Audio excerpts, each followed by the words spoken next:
College படிக்கும்போது, school படிக்கும்போதெல்லாம் 10 பேர் சேர்ந்து மாட்டியிருப்போம். கட்டடிச்சிருப்பான். ஸ்கூல கட்டடிக்கிறதெல்லாம் 90 கிட்ஸ், 80 கிட்ஸ்லாம் போய் பாருங்களேன். இந்த மீன மட்டும் என்ன பண்ண தெரியுமா? கட்டடிக்கிற காம்பவுண்ட் எகிறி குதிக்கிற அளவுக்கு போயிருப்பான்.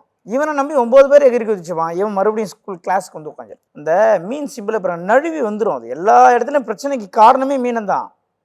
அந்த பிரச்சனைக்கு கடைசியில வந்து நான் தீர்வு சொல்றேன். நான் தான் உபதேசிக்கிற நடுவரா இருக்கிறேன். நான் தான் வந்து ஜட்ஜ்மென்ட் பண்றேன். அப்படின்னு வந்து என்ன பண்ணும் அது? அந்த இடத்துல வந்து பண்றதையும் பண்ணிட்டு அதுவே நல்ல விஷயத்தையும் சொல்லும். மீனன் தனக்கு தானே பாதகத்தையும் விளைவிச்சுக்கும். குரு அசுரகுரு தன் வீட்டிலே உச்சமடைவது சிறப்பல்ல. இப்ப ஜென்ம சனி போயிட்டு இருக்கு. நிச்சயமா மீன ராசிக்காரர்களுக்கு தூக்கம் கெடும், உடல் அலைச்சல் ஏற்படும். நைட்டு போய் 11 மணிக்கு பார்த்தா கூட 2 மணிக்கு தான் தூக்கம் வரும். ஒருவேளை நான் தூங்கிட்டா சீக்கிரம் காலையில் 7 மணிக்கு எழுந்துங்கன்னா 8 மணிக்கு எழுந்துக்கக்கூடிய சுச்சுவேஷன் ஏற்படும். சில மீன ராசிகளை அயராத ஓடுற மாதிரி ரெஸ்ட்டே இல்லாத ஓடுவாங்க. ஏன் ஓடுறாங்க, எதுக்கு ஓடுறாங்கன்னு தெரியாது, ஆனால் ஓடுவாங்க.